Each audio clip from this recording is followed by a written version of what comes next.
Smackdown Hot Takes, where I take your thoughts, your opinions, your hot takes from the previous episode of Smackdown, Raw, and or PLEs. And if you want a hot take on money, it can buy happiness. That's right, money can buy happiness. Bacon makes me happy. Money can buy bacon. Therefore, money can buy happiness. All right, let's do some hot takes on some boring stuff, i.e. SmackDown last night. Well, some people enjoyed it, but there's a lot of people who are not. And let's see what we got to say. We got Armani Goodwin. I don't understand why Triple H has to prolong things longer than he should. How long have we been waiting for a Randy heel turn? I saw a funny meme that had, it was like, they said that the Randy Orton Cody Rhodes storyline is called a 007 storyline. 0 heat, 0 confrontation, 7 glances at the title. Because that's all Randy seems to be doing. Their whole storyline is just him glancing at a title and the internet saying, "Woo, this is it, this is it." LT says you have Randy Orton, Cody Rhodes, Paul Heyman, Seth Rollins, a U.S. title defense, a champion versus champion contract signing all in the same show, and yet it's painfully average. Not to be a Triple H hater, but the potential for story in this episode is crazy, and he did nothing with it. That's actually fair. Like, I don't know. I gave this SmackDown a 5 out of 10 chops. I did not hate this episode, but it was just kind of there. It was just kind of there. Someone called it a glorified house show, and that's how I felt. I'm going to read some people saying that it was a good SmackDown, so it's not just going to be me taking a dump all over SmackDown, but I am seeing left and right from valid, positive internet personalities like Simon Miller and Wrestle Talk all agreeing with this sentiment that WWE is kind of stale and boring right now. And I'm honestly of that opinion too. I never want to hate watch the WWE, but I'm telling you, I am starting to I'm starting to lower my expectations as the weeks go by, and honestly, WWE is still not meeting my lower expectations, and it sounds like that's kind of happening with a lot of other people as well. Let's see. We got MK saying, "Dang, this show is getting worse. The One Sheepy, boring ending, same crap with the Vision. I can't wait for the end of that faction. It truly sucks."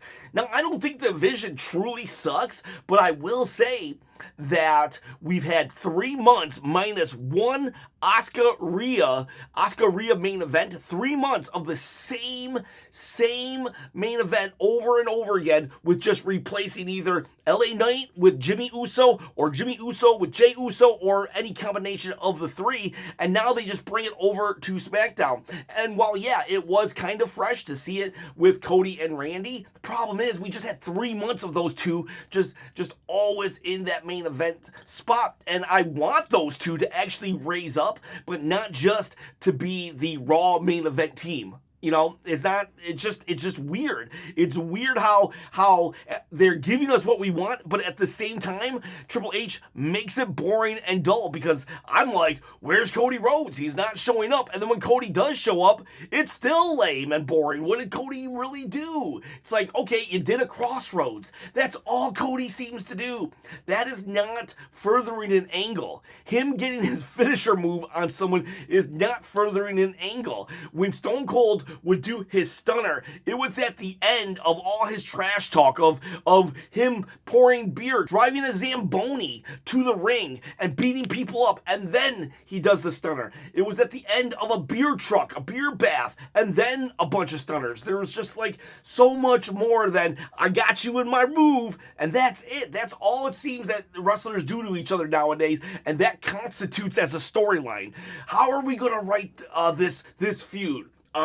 First, they say they respect each other. Then they shake hands. And then at some point, 5 to 6 months from now, Cody will land a crossroads. Ooh, heat. And during that 5 to 6 months, it's Cody fighting the Bronze with a new partner every week. It's like, geez Louise. WTF Patch says, except for the ending and the start, the SmackDown was fire. Crazy that the ending and start was the top heel faction and Cody Rhodes. Randy Orton as well. But I would say I thought most of SmackDown was like mid, but Sami Zayn, he is the bright spot. Him and Carmelo Hayes, honestly. But Carmelo Hayes doesn't get a lot of airtime. He gets like a minute, maybe two if he's lucky. Consistently though, Sami for the last 4 weeks have been the best part to me. The Absolute Advisor, average ending, needs some unpredictability in Raw and SmackDown. This Julia thing is not working for me still. Yeah, they somehow took a superstar in Julia and made her meh on SmackDown. Congratulations. You can tell that she has personality just waiting to come out, and yet they don't. They're like, nah. Guy, Wonder Wolf. Randy needs to listen to the voices in his head already telling him to become the legend killer again. Or WWE needs to stop teasing the heel turn. What, you're telling me Randy Orton just looking at the belt is not compelling TV for you? Shocker, shocker. I am with you. Randy needs to do whatever it takes to win this title from Cody. And I will tell you this, if you want to win this title from Chop, all you got to do is comment below. I'm going to give away this belt in a contest that I am running at 20,000 subscribers on my quest to quit my day job. All you got to do is comment below, subscribe to the channel, hit that bell, ding, ding, ding, notification, and you can win said belt. It's a replica, not a toy. All right, let's keep going. 20,000 subscribers. Did I say that? That's when I'm going to run the contest live on this channel. All right, so let's actually get a positive SmackDown comment so we get a different perspective. I don't want this to just be an echo chamber channel. I do like actually healthy discussion.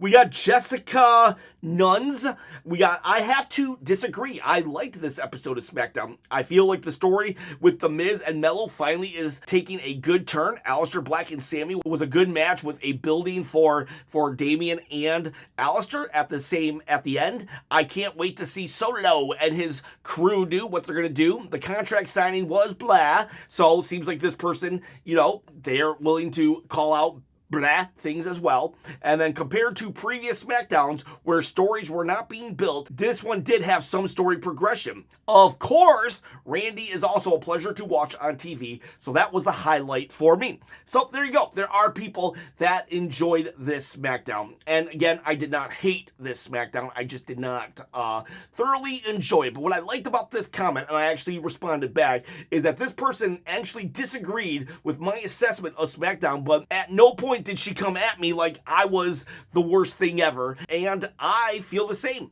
I enjoyed reading her conversation, her take, because that's what, like I said, this channel is about. It's a back and forth. If you don't agree with me, or if I don't agree with you, doesn't mean we can't still enjoy wrestling together. All right, let's get to another hot take. This one comes from Jimbo Slice. Sami had the turnaround of the year, went from insufferable to the best part of SmackDown overnight, and he didn't really change anything. You're absolutely right. It's crazy. It is crazy how much I'm enjoying Sami Zayn, and there was no heel turn, there was no nothing. Shocking that you can actually get the fans behind someone by not shoving him down our throat and at the same time still showcasing him, not really changing him, but making him actually defend his title. That's probably where the beef is with most of the champions right now. Nobody defends their titles except for Sami, and look at what it's done. He literally went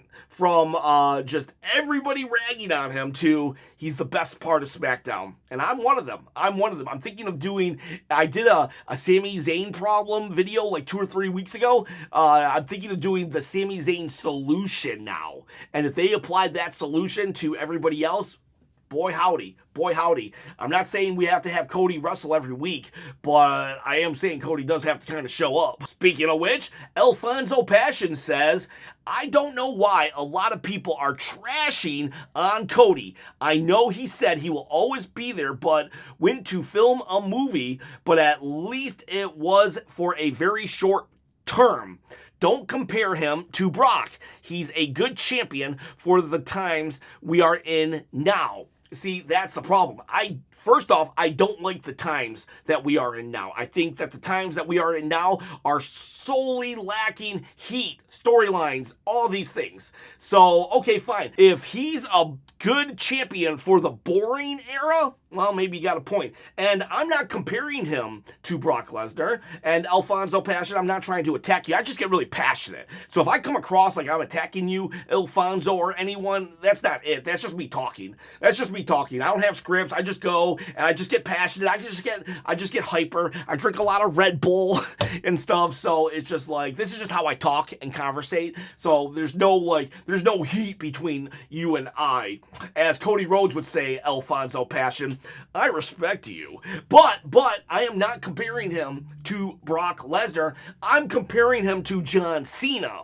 And I think that's fair. You know why? Because Cody Rhodes himself said, I want the John Cena schedule. So for Cody to say that I want the John Cena schedule, then that, I think, it allows me to say, okay, fine. I will now compare you to John Cena based on your own words and what you yourself has said that you wanted.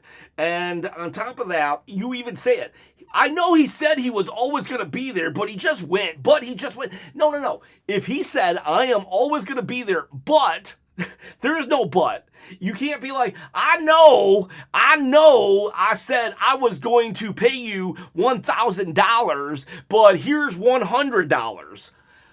But sorry, I had to do something else, and therefore I can, there's no buts. You said you were going to be here, now you're not, and now we're calling you out on it. So maybe Cody Rhodes should just come out and apologize and tell the audience, hey man, you know what? I thought I could be here all the time, but I didn't realize that there's more responsibilities, or I'm trying to be a Hollywood star, or all these things. And then he could just be like, so I'm not going to be here all the time. But part of the reason why I supported Cody Rhodes to winning the championship, saying hashtag we want Cody's, is because Cody sold me on something. So when Cody's actions don't meet up with what he told me he was going to do, why I was supporting him, well then I no longer have to support him, because either A, he lied, or B, he's not following through for whatever reason, and he has yet to make amends for what he said. Does that make sense? Again, I respect you, Alfonso, and I'm not trying to, I'm not yelling at you, even if my voice is raised. I just do that. Tiz Mickey says Zaruka and Javon Evans on SmackDown tonight. That made me happy. I was happy to see Javon, but I was not happy that he got in a tag team with Rey Fenix. I do not want those two on a tag team. I don't want neither of them, unless Rey is going to go team up with Penta, and I get it, Penta's doing his own thing, so I don't want Rey Fenix with anybody. Either make them singles, but don't bring them. I don't want them as a tag team. It's just Javon does not need that. He is such a star on the rise. And Rey Fenix, honestly, is, in my opinion, a better wrestler than Penta. And if they allowed Phoenix to get some of his personality out that I've seen on Lucha Underground, then I think Phoenix would be okay as a singles wrestler too. Zaruka, they were good. No problems there. I wouldn't mind. I hope they win the titles. The tag. No, I hope. You know what? Let them win the tag team titles, and then let the Kabuki Warriors get into a feud with them, and they could win the titles off of them. I wouldn't mind hot potatoing that around a little bit, the tag team championships, the women's, so we get some storylines going and getting just some, just some freshness. Inject some freshness into that division. And then Tiz Mickey also says, and I like the rebuilding of the MFTs. If they do this right, maybe everyone will forget how much they sucked at first. Hopefully, I do hope that, because if anybody can recover from horrible booking, it's Solo Sikoa. He has proved it. When he lost that Ulafala, boy howdy, I thought he was done. I thought it was going to be years before he could rebuild, but his aura and stuff. But Solo Sikoa just knows how to rebuild himself like that, and I'm hoping you are right, because the whole faction, wow. They, even when Solo had the aura, the faction didn't. So let's let's see, what are we gonna do with that faction? Like, what? Okay, if they come back and they are a super strong faction, like if they don't go after Cody or the title, it's like, what is their purpose? Well, Money on Repeat has a suggestion. Solo's missing piece needs to acknowledge Roman Reigns. He can recreate the bloodline on Raw and the MFT, an extension on SmackDown, and Roman roams between both shows. That is interesting. I fear though it would become like the NWO red and black and white. I did a video on Patreon, I think, about the NWO top 10 moments, and I talk about how or was it here? I can't remember, but basically the NWO black and white eventually became just like the B team, the jobbers, and I'm afraid that's what would become of Soto if that happened. Ron Talks Tabletop. The women's SmackDown division is weak right now, missing Bianca, and I hate to say it, a singles run from Charlotte and Alexa is due. We just don't have enough strong elements on SmackDown right now. That's a shame. Raw is banging. Raw has the women's division on Raw is like red freaking hot. So much so we could probably bring one or two of them over here. But if we're gonna bring someone over, you gotta have a storyline. I don't mind Zaruka coming to SmackDown if we're gonna have something to do with them. Let them win the titles, like I said earlier, and then Charlotte and Alexa can kind of go off as single stars. I know Bianca is actually tied with being my favorite of all time, and I am very much she will help the division, but I don't want the whole division to rest solely on her shoulders. We could be doing so much more, and yet, why didn't we get Jade Cargill? Why didn't we get Jade Cargill this week? We had an awesome shot of her bloody face last week, and yet we're not going to capitalize on that? That's what made Becky the man when Nia Jax botched and made her all bloody. So why couldn't we make Nia Jax botch that made someone else all bloody? Why didn't we do anything with that? No, just stay home. Last week we didn't have anything written for you this week, so I guess we can't capitalize on anything because we didn't write anything for you last week. No. Just change, pivot, use it. That happened. It was unfortunate that it happened last week. Jade Cargill getting busted open, but use it. Use it now. Capitalize now. And that's the women's division it does suck right now. Or maybe it doesn't suck, but on a scale of 1 to 10, 5. It's not good, it's not bad, it's just there. And that's the problem with SmackDown. SmackDown is just there, and that's not a good thing. This isn't must-see TV. This is just like CTV. Like, oh, it's on, cool. Miss Pricey80 says it was just a matter of time when Miz turned on Mello. Miz always done that to his partners. You are absolutely right. Every single partner. Is there a partner that he hasn't? I know he did it with John Morrison. I know he did it with R-Truth. I know he did it with, did he do it with The Big Show? I'm not sure if he did it with The Big Show. Big Show probably turned on him. I'm not sure. But yeah, Miz definitely does that. I love it, too, because Mello was, like, so cool about it. Mello was like, yeah, we done. We're not bad. Nothing bad. And then Mello gets attacked by The Miz. Mello's definitely turning face. But I hope not. He was way better as a heel in NXT than a face. But who knows? Maybe.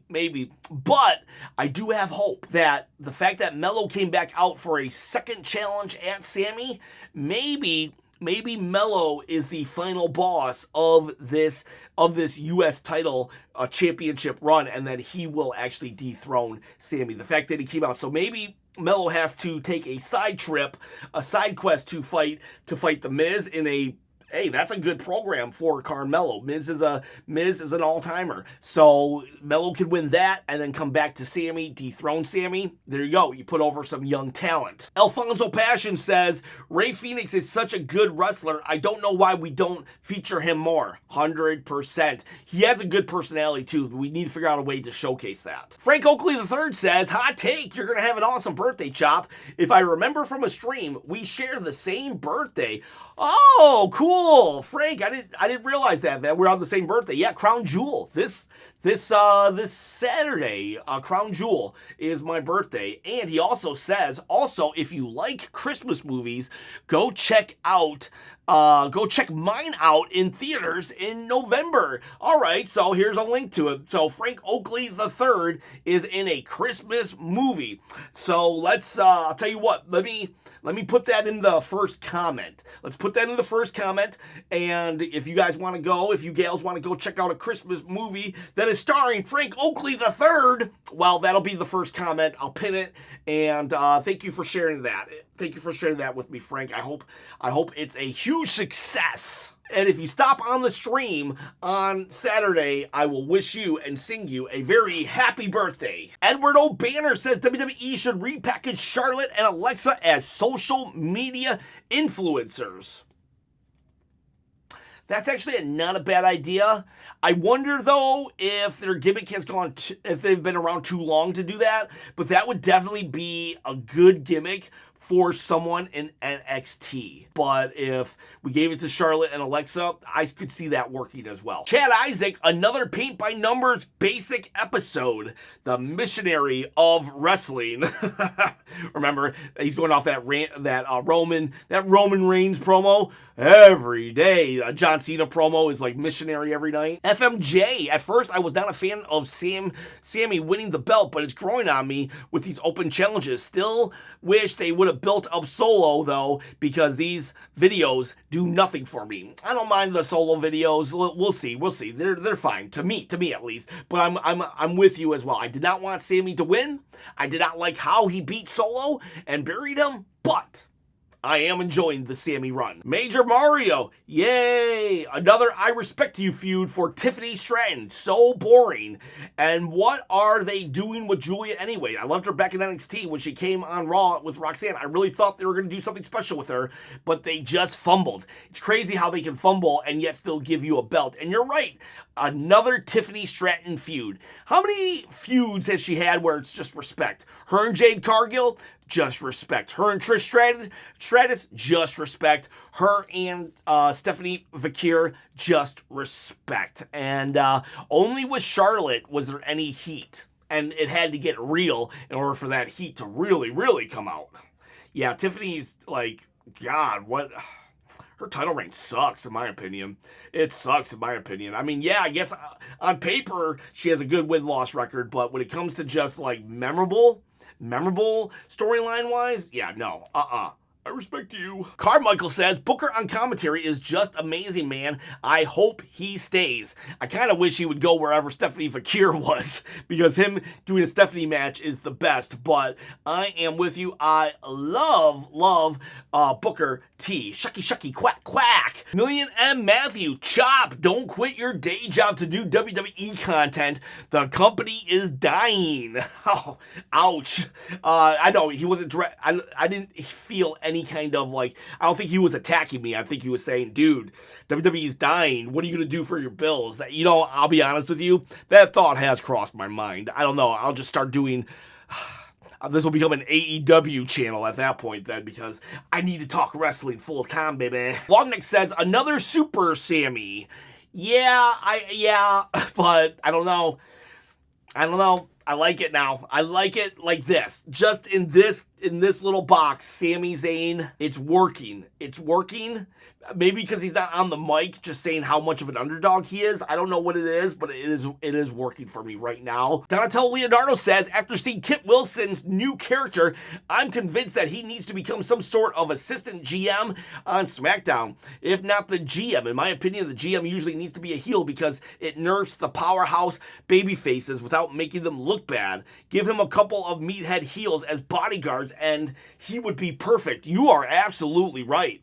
I never thought of that, but Kit Wilson will be. Kit Wilson was the guy in the wheelchair that was like toxic masculinity, and I love that idea. Vicky Guerrero started off as Teddy Long's assistant GM, and then eventually she took over and she was an amazing heel GM. I think they did it with Sonya Deville, and while it didn't really land as hard, but yeah, Kit would be great as an assistant GM, and then eventually could replace Nick Aldis. I love that idea. That is brilliant. Or at the very least, Nick Aldis could be, he could go on vacation or something, and maybe once every 2 months you have a Kit Wilson night where he's just in charge. Yeah, that would be amazing. You are absolutely right there. Great call. All right, boys and girls, that's it. Those are your Smackdowns for yesterday. Let me know in the comments below what you thought. Give me a 1 to 10. How many chops on the 1 to 10 factor scale was it for you? You boys, you girls, have a great day.